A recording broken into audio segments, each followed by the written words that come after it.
Unspoken. जो आज का हमारा वीडियो का टॉपिक है वो हमारा चैप्टर का लास्ट टॉपिक है और हमारी इनऑर्गेनिक केमिस्ट्री का भी लास्ट टॉपिक है। इसके बाद हम ऑर्गेनिक केमिस्ट्री को स्टार्ट करेंगे। ठीक है, तो अब आज हमारा जो टॉपिक है वो है KMnO4 यानी पोटाशियम परमैंगनेट।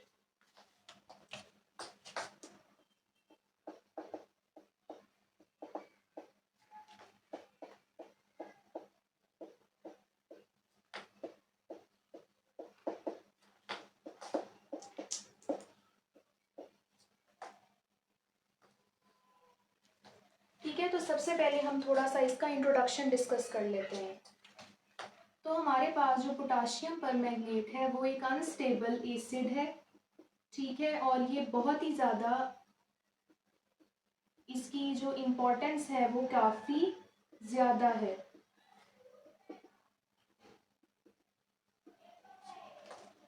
ठीक है, उसके बाद ये हमारे पास ना पर्पल कलर का होता है। ठीक है, जब भी हम इसका सॉल्यूशन बनाते हैं ना तो हमें सॉल्यूशन यानी ब्लैक कलर का लगता है। पर्पल कलर इतना डार्क होता है इसका कि अगर हम इसको लाइट में देखें ना तब ये पर्पल नजर आता है, वरना ऐसे लगता है ब्लैक सॉल्यूशन बना है। तो डार्क डीप पर्पल कलर का इसका सॉल्यूशन होता है और इसके क्रिस्टल्स भी इसी कलर के होते हैं, पर्पल कलर के। ठीक है, तो ये आपके पास क्या है कि KMnO4 का थोड़ा सा इंट्रोडक्शन है। और ये हमारे पास ना क्या होता है, ये सॉल्ट होता है पर मैंगानेट का।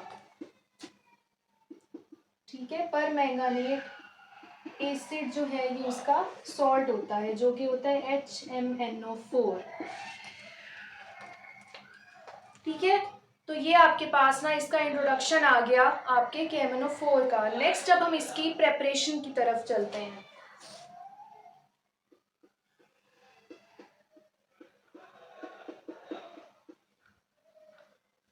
ओके, तो इसको प्रिपेयर करने का सबसे पहला मेथड है लेबोरेटरी मेथड। ठीक है, जिसे हम ना स्मॉल स्केल प्रेपरेशन भी कहते हैं। अगर हमने स्मॉल स्केल पे ना किसी चीज़ को प्रिपेयर करना हो ना तो वो हमारा लैब मेथड कहलाता है। ठीक है, तो हमारे पास लेबोरेटरी के अंदर हम इसको किस तरह प्रिपेयर करते हैं, हम इधर ना 2K2MnO4 लेंगे। ठीक है, और उसको हम जो है 2H2SO4 के साथ ट्रीट करवाएंगे तो हमारे पास क्या प्रोड्यूस होगा, 2KMnO4 प्रोड्यूस होगा। साथ हमारे पास K2SO4 प्रोड्यूस होगा। ठीक है, उसके बाद हमारे पास इधर MnO2 बनेगा और साथ हमारे पास बनेगा 2H2O। ठीक है, तो ये आपके पास ना लैब मेथड है। अगर हमने लैब में जो है पोटाशियम परमैंगनेट को हमने सिंथेसाइज करना है तो हम परमैंगानेट को किसी भी एसिड के साथ रिएक्ट करवाते हैं तो KMnO4 प्रोड्यूस होता है। नेक्स्ट हमारे पास जो मेथड है वो है इंडस्ट्रियल मेथड, या इसे हम लार्ज स्केल मेथड भी कहेंगे। कि हमारे पास जो लार्ज स्केल पे प्रोडक्शन होती है ना KMnO4 की इंडस्ट्रीज में, वो हमारा इंडस्ट्रियल मेथड है। तो इंडस्ट्रियल मेथड में हमारे पास ना हम MnO2 को यूज करते हैं K2MnO4 प्रोड्यूस करने के लिए। फिर K2MnO4 से हम KMnO4 कैसे बनाते हैं उसके फर्दर दो प्रोसेसेस हैं। ठीक है, तो इधर हमारे पास ना 2MnO2 प्लस हमारे पास है 4KOH प्लस हमारे पास इधर है ऑक्सीजन। तो हमारे पास क्या प्रोड्यूस होगा, 2KMnO4 प्लस हमारे पास वाटर प्रोड्यूस होगा। ठीक है, उसी तरह हमारे पास MnO2 जो है वो, अगर हम दोनों दोबारा MnO2 और KOH को लें और साथ हम KNO3 को ले लें, पोटाशियम नाइट्रेट ले लें, तो फिर भी हमारे पास KMnO4 बनेगा। ठीक है, प्लस हमारे पास KNO2 प्रोड्यूस होगा, साथ हमारे पास 3H2O प्रोड्यूस होगा। ठीक है, नेक्स्ट हमारे पास आ जाता है 2MnO2 प्लस हमारे पास आता है 8KOH। ठीक है, और हमारे पास इधर आ जाता है KClO3। तो इसमें हमारे पास प्रोड्यूस होगा 2KMnO4 प्लस हमारे पास बनेगा KCl और साथ हमारे पास प्रोड्यूस होगा 4H2O। ठीक है, तो ये आपके पास ना रिएक्शन आ गया कि हमारे पास हाँ, इसमें हमारे पास 2K2MnO4 प्रोड्यूस होना है। ठीक है, तो ये आपके पास ना जो है कुछ रिएक्शंस आ गए। ठीक है, इसमें मैं इसको चेंज कर देती हूँ। ठीक है, तो हमारे पास ना ये वाले रिएक्शंस आ गए कि किस तरह हम क्या प्रोड्यूस करते हैं इंडस्ट्रियल प्रोसेस में। हम सबसे पहले K2MnO4 को किस तरह क्या करते हैं, जनरेट करते हैं। अब K2MnO4 को हमने KMnO4 में कन्वर्ट करना है। उसके लिए दो प्रोसेसेस हैं हमारे पास।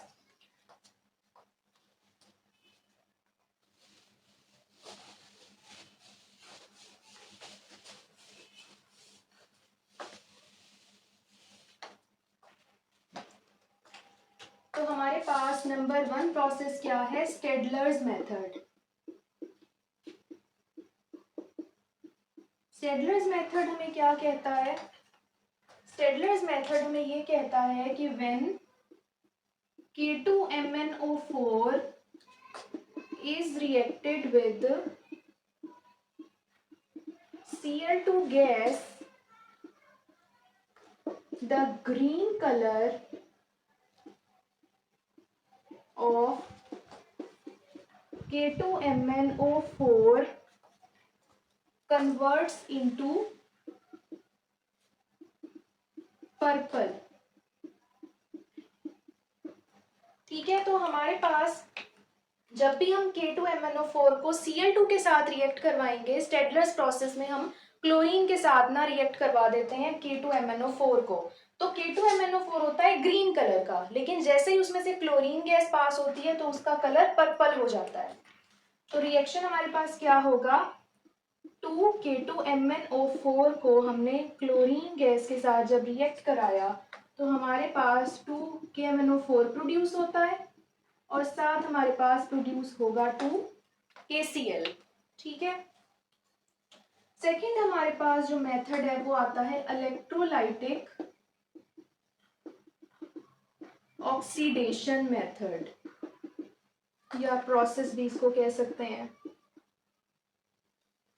तो इसके अंदर हम इलेक्ट्रोलिसिस करवाते हैं। ठीक है, अगर आपने मेरी इलेक्ट्रोकेमिस्ट्री वाली वीडियोस देखी है ना, तो उसमें आपको पता होगा कि इलेक्ट्रोलाइसिस किस तरह होता है। ठीक है, जिसमें एक एनोड होता है, एक कैथोड होता है इलेक्ट्रोलाइटिक सेल में, बीच में हम कोई भी इलेक्ट्रोलाइट डाल देते हैं। ठीक है, तो वो आपको पता होगा। तो हमारे पास हम इधर क्या करवाएंगे, इलेक्ट्रोलाइसिस करवाएंगे K2MnO4 का, where hydrogen gas is produced at anode, is produced at cathode, and oxygen gas is produced at anode। ठीक है, तो यहाँ इलेक्ट्रोलाइसिस होता है K2MnO4 का, तो हमारे पास हाइड्रोजन गैस कैथोड पे प्रोड्यूस होती है और ऑक्सीजन जो है वो एनोड पे।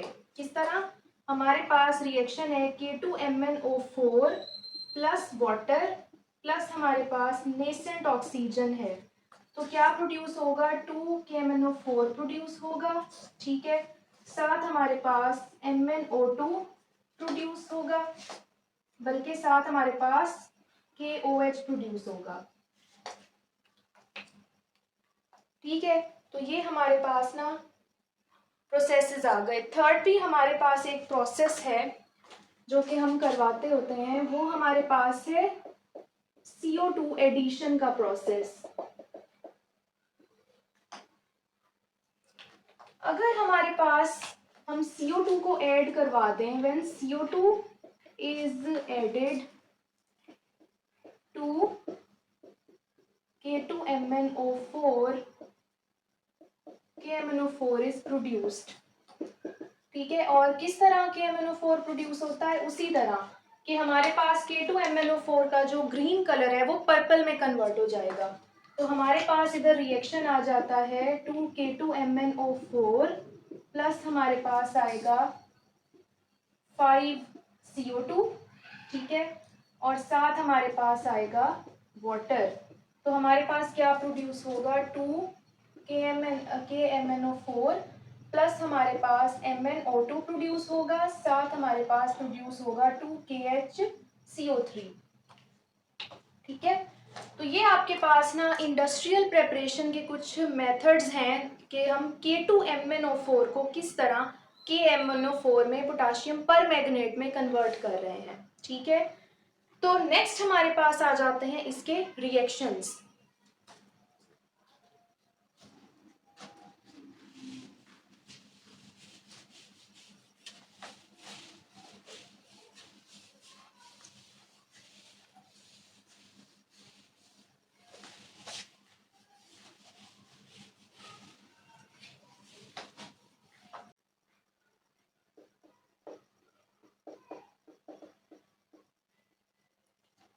नंबर 1 पे हमारे पास रिएक्शन आ जाता है विद H2S। ये हमारे पास ना जो इधर फर्स्ट 2 रिएक्शंस है ना वो सेम है, जैसे हमने पोटाशियम डाइक्रोमेट के रिएक्शंस किए थे ना, ये वही रिएक्शंस हैं, बस हमने पोटाशियम डाइक्रोमेट की जगह पे KMnO4 को पुट कर देना है। तो हमारे पास अब इधर आ जाता है 2KMnO4 प्लस हमारे पास इधर आ जाता है 5H2S और साथ आएगा 3H2SO4। अच्छा, आपकी जो बुक है ना उसके अंदर कुछ मिस्टेक्स हैं रिएक्शंस में, तो वो आप टैली कर लेना और ठीक कर लेना। अब आपके पास इधर हमारे पास किस तरह प्रोड्यूस होगा, हमारे पास K2SO4 प्रोड्यूस होगा, ठीक है, साथ हमारे पास प्रोड्यूस होगा MnSO4 2MnSO4 प्लस हमारे पास 5H2S से क्या प्रोड्यूस होगा, हमारे पास 5 सल्फर, ठीक है। और क्योंकि H2S क्या है, रिड्यूसिंग एजेंट है, तो वो रिड्यूस यानी रिड्यूस करेगा, तो हमारे पास सल्फर प्रोड्यूस होगा। उसके बाद H2SO4 क्या है, डिहाइड्रेटिंग एजेंट है, तो ये वाटर को रिमूव करवाता है। तो H2SO4 के जितने मोल्स हैं हमारे पास वाटर के भी उतने ही मोल्स प्रोड्यूस होते हैं, ठीक है। तो इधर 3H2O आएगा, ठीक है। तो ये आपके पास फर्स्ट रिएक्शन कंप्लीट हो गया। नेक्स्ट आपके पास जो रिएक्शन है वो है रिएक्शन विद FeSO4, ठीक है। तो इधर आपके पास वैसे ही रिएक्शन होगा, हम 2KMnO4 लेंगे, साथ हमारे पास ना 10FeSO4 आएगा और साथ हमारे पास इधर 8H2SO4 है। तो इधर हमारे पास दोबारा से K2SO4 बन रहा है, उसके बाद हमारे पास दोबारा MnSO4 प्रोड्यूस हो रहा है। अब हमारे पास इधर क्या प्रोड्यूस होगा, इधर हमारे पास 5Fe2SO4 थ्राइस प्रोड्यूस होगा, ठीक है। और हमारे पास इधर 8H2SO4 है, तो इधर 8 ही वाटर के मोल्स प्रोड्यूस होंगे, ठीक है। नेक्स्ट हमारे पास जो थर्ड रिएक्शन आ जाता है वो है रिएक्शन विद ऑक्सैलिक एसिड।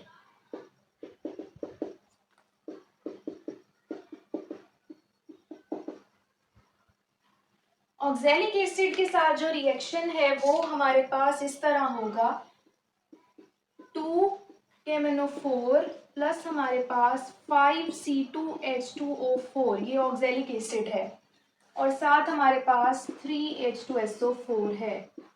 तो हमारे पास दोबारा से K2SO4 बनेगा, साथ हमारे पास प्रोड्यूस होगा 2MnSO4 प्लस अब ऑक्सैलिक एसिड क्या प्रोड्यूस करेगा, ऑक्सैलिक एसिड 5CO2 प्रोड्यूस करेगा, ठीक है, क्योंकि इसके भी 5 मोल्स थे, तो CO2 इधर से आई है।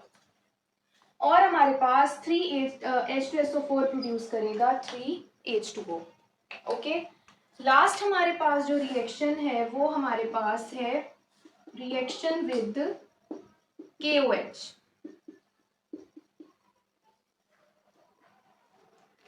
तो KOH के साथ भी हमारा रिएक्शन इस तरह है कि इधर 4 KMnO4 है और हमारे पास 4 ही KOH है।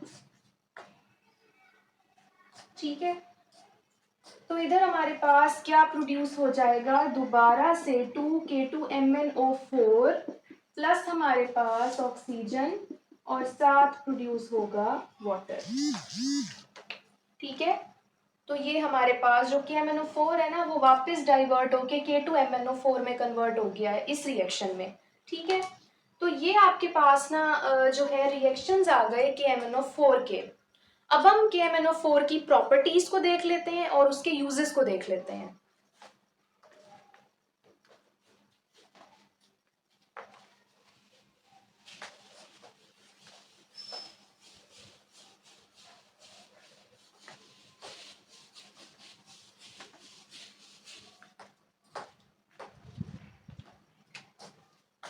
फर्स्ट ऑफ ऑल आ जाती है KMnO4 की प्रॉपर्टीज। तो आपके पास प्रॉपर्टीज में सबसे पहले है कि हमारे पास जो KMnO4 होता है ना वो एक पावरफुल ऑक्सीडाइजिंग एजेंट है। ठीक है, जब भी हमने ऑक्सीडेशन करनी होती है ना तो हम KMnO4 को यूज करते हैं। ठीक है, उसके बाद हमारे पास ना इसकी सॉलिबिलिटी जो है वो वाटर में काफी ज्यादा है और इसकी सॉलिबिलिटी 7% होती है एट 20 डिग्री सेल्सियस। लेकिन जैसे ही हम टेम्परेचर इंक्रीज करते हैं तो क्या होता है, सॉलिबिलिटी भी इंक्रीज कर जाती है विद इंक्रीज इन टेम्परेचर। तो हमारे पास इसकी सॉलिबिलिटी क्या हो जाती है, 25% हो जाती है एट 63 डिग्री सेल्सियस। तो टेम्परेचर इंक्रीज करने से इसकी सॉलिबिलिटी आप देख सकते हैं कितनी इंक्रीज कर गई है, 7% से 25% पे चली गई है जब हमने 20 डिग्री सेल्सियस से 63 डिग्री सेल्सियस तक टेम्परेचर इंक्रीज किया है।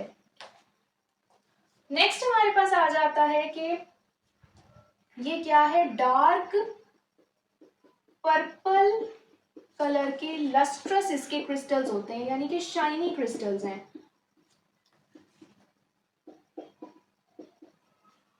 ठीक है, अगर आप लैब में एक्सपेरिमेंट करें ना, जो आप FSC में ज़ाहिर करते ही हैं, तो उसमें आपने अगर KMnO4 को देखा है तो आपने क्रिस्टल्स देखे होंगे कि वो किस तरह के होते हैं, लस्ट्रस पर्पल कलर के इसके क्रिस्टल्स होते हैं। ठीक है, और जब इसको हम सोल्यूशन में सोल्यूशन बनाते हैं इसका तो ये डीप पिंक कलर देता है सोल्यूशन में।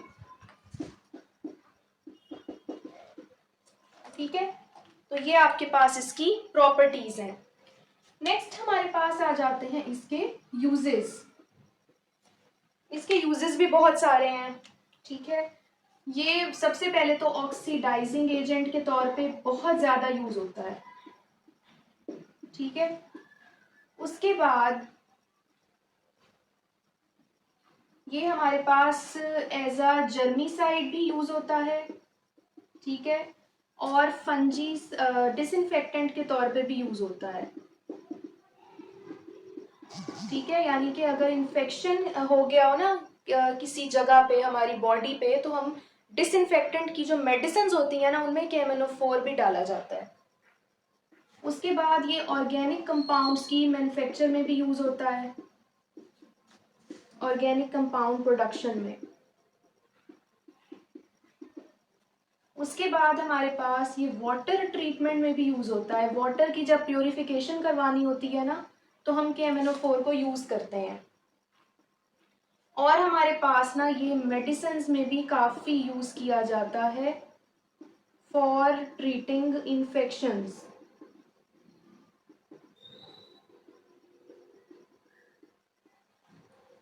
ठीक है, तो ये आपके पास ना KMnO4 का टॉपिक भी कंप्लीट हो गया। तो नेक्स्ट जो मेरी वीडियो होगी उसमें हम ऑर्गेनिक केमिस्ट्री शुरू करेंगे फाइनली। और अगर आपको मेरी वीडियो पसंद आ रही है तो मेरे चैनल को ज़रूर लाइक करें और मेरी वीडियोस को ज़रूर शेयर करें अपने दोस्तों के साथ। और मुझे कमेंट्स में भी लाजमी बताएं कि आपको मेरी वीडियोस कैसी लगती हैं। और अपना ख्याल रखें, तब तक के लिए अल्लाह हाफिज़।